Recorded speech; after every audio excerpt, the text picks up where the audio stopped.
Good evening and welcome to Searching the Scriptures. This is going to be Judges 13, part 39. And today's date is August 17th, 2022. I'll go ahead and read from Judges 13, 15 to 25. And Manoah said unto the angel of Jehovah, I pray thee, let us detain thee until we shall have made ready a kid for thee. And the angel of Jehovah said unto Manoah, Though thou detain me, I will not eat of thy bread, and if thou wilt offer a burnt offering, thou must offer it unto Jehovah. For Manoah knew not that he was an angel of Jehovah. And Manoah said unto the angel of Jehovah, What is thy name, that when thy sayings come to pass, we may do thee honor? And the angel of Jehovah said unto him, Why askest thou thus after my name, seeing it is wonderful? So Manoah took a kid with a meat offering, and offered it upon a rock unto Jehovah, and the angel did wondrously. And Manoah and his wife looked on. For it came to pass, when the flame went up toward heaven from off the altar, that the angel of Jehovah ascended in the flame of the altar. And Manoah and his wife looked on it, and fell on their faces to the ground. But the angel of Jehovah did no more appear to Manoah and to his wife. Then Manoah knew that he was an angel of Jehovah. And Manoah said unto his wife, We shall surely die, because we have seen God. But his wife said unto him, If Jehovah were pleased to kill us, he would not have received a burnt offering and a meat offering at our hands, neither would he have showed us all these things, nor would as at this time have told us such things as these. And the woman bare a son, and called his name Samson. And the child grew, and Jehovah blessed him. And the Spirit of Jehovah began to move him at times in the camp of Dan between Zorah and Eshtaol. During the last few studies, we've been looking at this word ascended in verse 20, and we have been examining some of its derivatives that make up this word family by utilizing the theological word book of the Old Testament. We do have one last derivative to look at, and this would be number 16. It's 1624p, as in Peter. And it's translated primarily above, and it corresponds to Strong's number 5920. This expression above is quite similar to 1624G and H, which you may recall was translated as high and most high.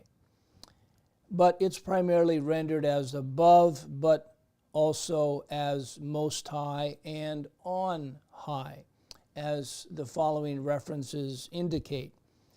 Additionally, it can also be used as a preposition or conjunction, which corresponds to a different Strong's number. It's 5921. But we won't be considering those verses today in order so that we can move on to the rest of verse 20. So let's go first to 2 Samuel 23, 1 to 7. 2 Samuel 23, 1 to 7. And in verse 1, this word is expressed as on high. Now these be the last words of David. David the son of Jesse said, And the man who was raised up on high, the anointed of the God of Jacob, and the sweet psalmist of Israel said, The Spirit of Jehovah spake by me, and his word was in my tongue. The God of Israel said, the rock of Israel spake to me, he that ruleth over men must be just, ruling in the fear of God. And he shall be as the light of the morning, when the sun riseth, even a morning without clouds, as the tender grass springing out of the earth by clear shining after rain. Although my house be not so with God, yet he hath made with me an everlasting covenant, ordered in all things and sure. For this is all my salvation, and all my desire, although he make it not to grow. But the sons of Belial shall be all of them as thorns thrust away, because they cannot be taken with hands. But the man that shall touch them must be fenced with iron, and the staff of a spear, and they shall be utterly burned with fire in the same place. The next entry is in verse 4 of Psalm 50, 1 to 15, and here it's expressed as from above. So Psalm 50, 1 to 15.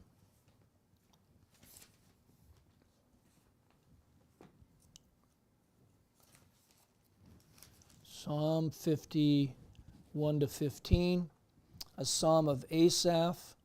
The mighty God, even Jehovah, hath spoken, and called the earth from the rising of the sun unto the going down thereof. Out of Zion, the perfection of beauty, God hath shined. Our God shall come, and shall not keep silence. A fire shall devour before him, and it shall be very tempestuous round about him. He shall call to the heavens from above, and to the earth, that he may judge his people. Gather my saints together unto me, those that have made a covenant with me by sacrifice. And the heavens shall declare his righteousness, for God is judge himself. Selah. Hear, O my people, and I will speak, O Israel, and I will testify against thee. I am God, even thy God. I will not reprove thee for thy sacrifices or thy burnt offerings to have been continually before me.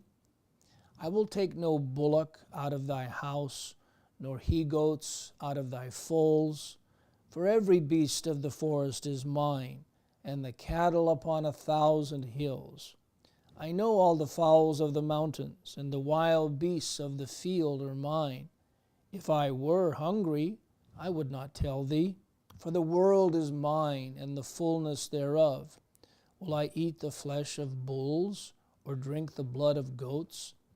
Offer unto God thanksgiving, and pay thy vows unto the Most High. And call upon me in the day of trouble.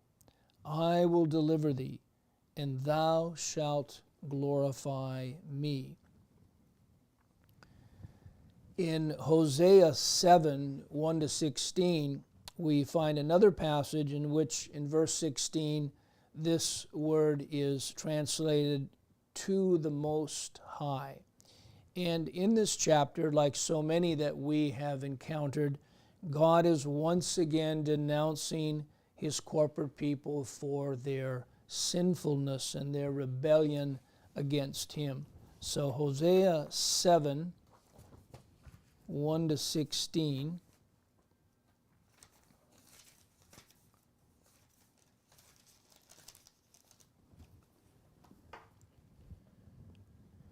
When I would have healed Israel, then the iniquity of Ephraim was discovered, and the wickedness of Samaria, for they commit falsehood. And the thief cometh in, and the troop of robbers spoileth without. And they consider not in their hearts that I remember all their wickedness. Now their own doings have beset them about, they are before my face. They make the king glad with their wickedness, and the princes with their lies. They are all adulterers, as an oven heated by the baker, who ceaseth from raising after he hath kneaded the dough until it be leavened. In the day of our king the princes have made him sick with bottles of wine. He stretched out his hand with scorners. For they have made ready their heart like an oven. Whiles they lie in wait, their baker sleepeth all the night. In the morning it burneth as a flaming fire. They are all hot as an oven, and have devoured their judges. All their kings are fallen. There is none among them that calleth unto me. Ephraim, he hath mixed himself among the people. Ephraim is a cake not turned. Strangers have devoured his strength, and he knoweth it not. Yea, gray hairs are here and there upon him, yet he knoweth not. And the pride of Israel testifieth to his face, and they do not return to Jehovah their God, nor seek him for all this. Ephraim also is like a silly dove without heart. They call to Egypt, they go to Assyria. When they shall call, I will spread my net upon them. I will bring them down as the fowls of the heaven. I will chastise them as their congregation hath heard. Woe unto them, for they have fled from me, destruction unto them, because they have transgressed me. Though I have redeemed them, yet they have spoken lies against me. And they have not cried unto me with their heart. When they howled upon their beds, they assembled themselves for corn and wine, and they rebel against me. Though I have bound and strengthened their arms, yet do they imagine mischief against me. They return, but not to the Most High. They are like a deceitful bow. Their princes shall fall by the sword, for the rage of their tongue. This shall be their derision in the land of Egypt. The last passage in which this word appears is also in Hosea 11:7, and it's rendered there as the Most High again.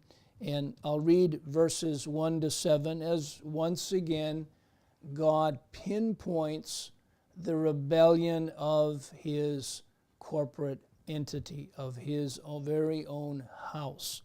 We want to keep in mind that he was married to national Israel, which is why eventually he had to divorce her, even though God hates divorce. But this was the only way that God could do this without killing the entire nation, because the penalty for spiritual adultery is to be stoned by death. And all of the elect Jews had to become saved. The Messiah himself had to come through the Jewish lineage. And so this is how God worked around it. He simply divorced her. And that divorce took place at the cross when the veil of the temple was rent from top to bottom. Well, let me read Hosea 11:1 to 7. When Israel was a child, then I loved him, and called my son out of Egypt. As they called them, so they went from them. They sacrificed unto Baalim, and burned incense to graven images. I taught Ephraim also to go, taking them by their arms, but they knew not that I healed them. I drew them with cords of a man, with bands of love, and I was to them as they that take off the yoke on their jaws.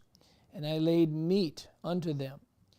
He shall not return into the land of Egypt, but the Assyrian shall be his king, because they refused to return.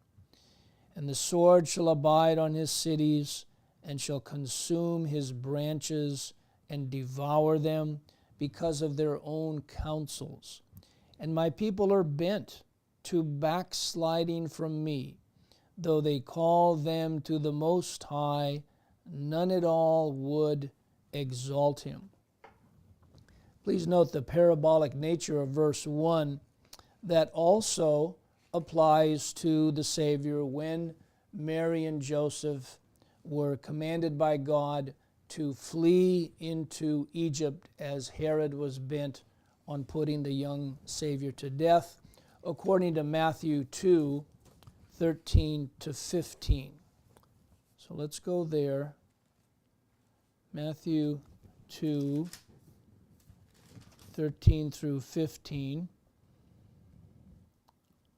And when they were departed, this is the wise men, behold, the angel of Jehovah of the Lord appeareth to Joseph in a dream, saying, Arise, and take the young child and his mother, and flee into Egypt.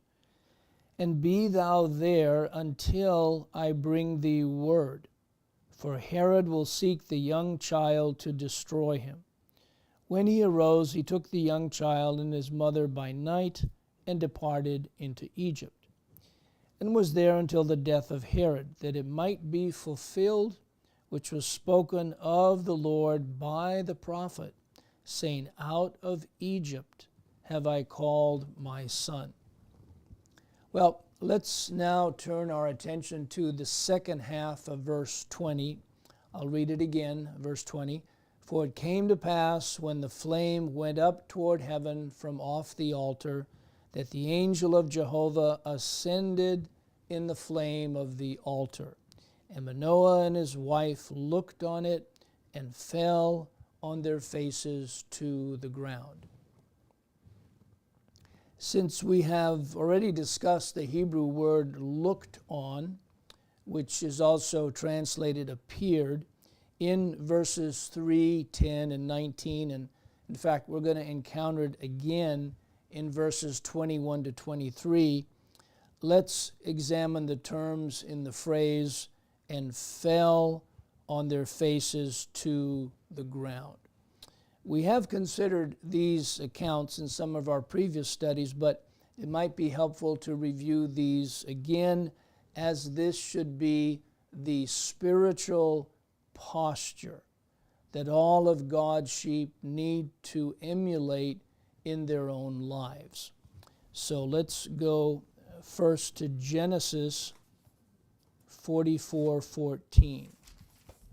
Genesis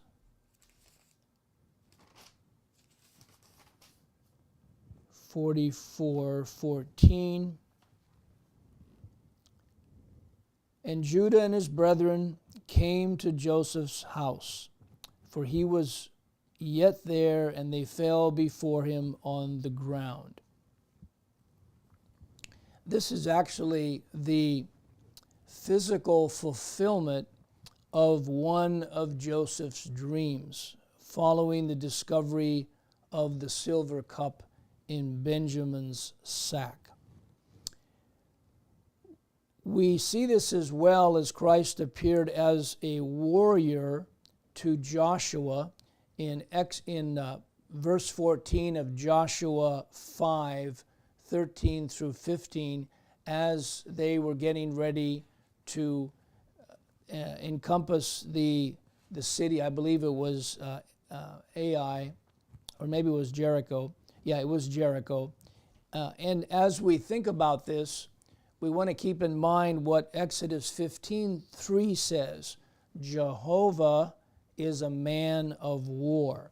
So let's go to Joshua 5:13 through 15. Joshua 5:13 through 15. And it came to pass, when Joshua was by Jericho, that he lifted up his eyes and looked, and behold, there stood a man over against him with his sword drawn in his hand. And Joshua went unto him and said unto him, Art thou for us or for our adversaries? And he said, Nay, but as captain of the host of Jehovah am I now come. And Joshua fell on his face to the earth, and did worship, and said unto him, What saith my Lord unto his servant? And the captain of Jehovah's host said unto Joshua, Loose thy shoe from off thy foot, for the place whereon thou standest is holy. And Joshua did so.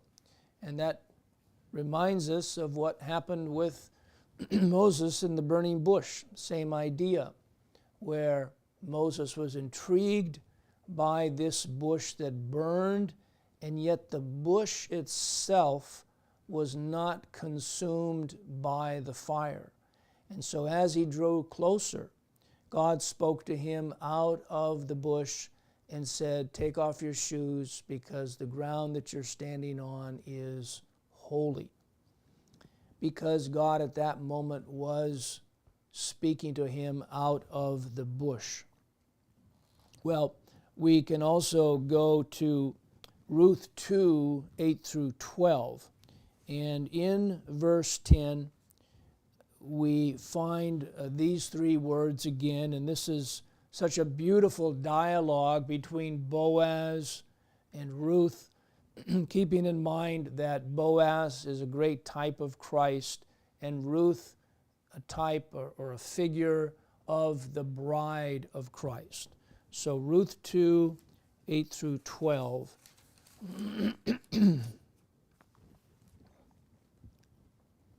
Then said Boaz unto Ruth, Hearest thou not, my daughter?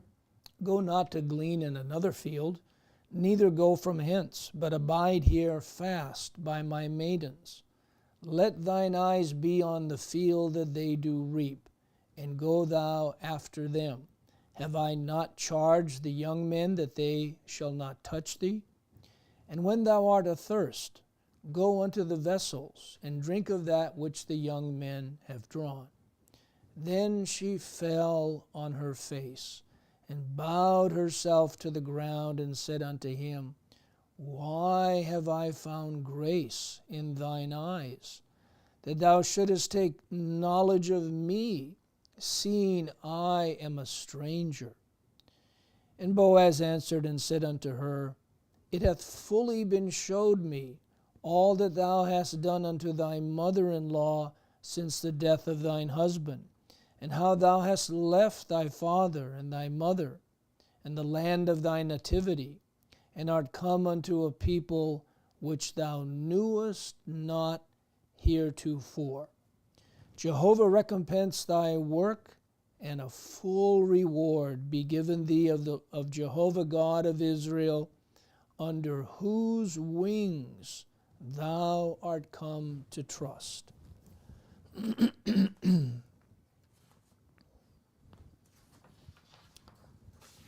We can also go to 1 Samuel 25:23, and here this has to do with an incident in which Nabal's wife, Abigail, seeks to do damage control, as it were, regarding her husband's abject foolishness and hard-heartedness towards David's servants, and by extension toward David himself. And again, David is a great representation of the Lord Jesus Christ, and by her doing this, she actually prevented a needless catastrophe from taking place. Even as David later mentioned that he was grateful that she interceded so that he did not have to shed blood. So 1 Samuel 25:23.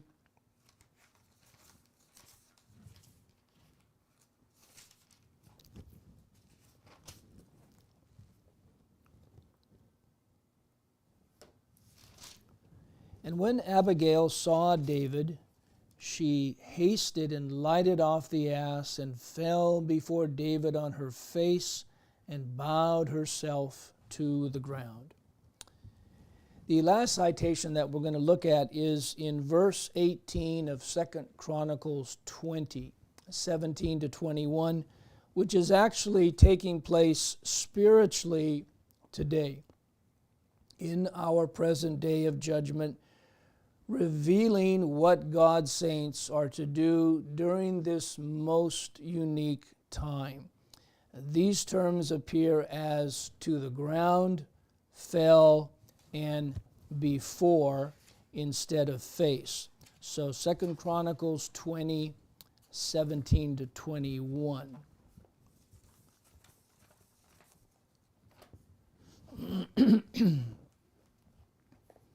You shall not need to fight in this battle. Set yourselves, stand ye still, and see the salvation of Jehovah with you, O Judah and Jerusalem. Fear not, nor be dismayed.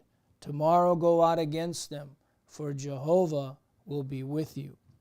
And Jehoshaphat bowed his head with his face to the ground.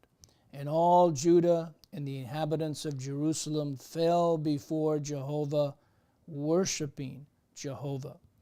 And the Levites of the children of the Kohathites and of the children of the Korhites stood up to praise Jehovah God of Israel with a loud voice on high.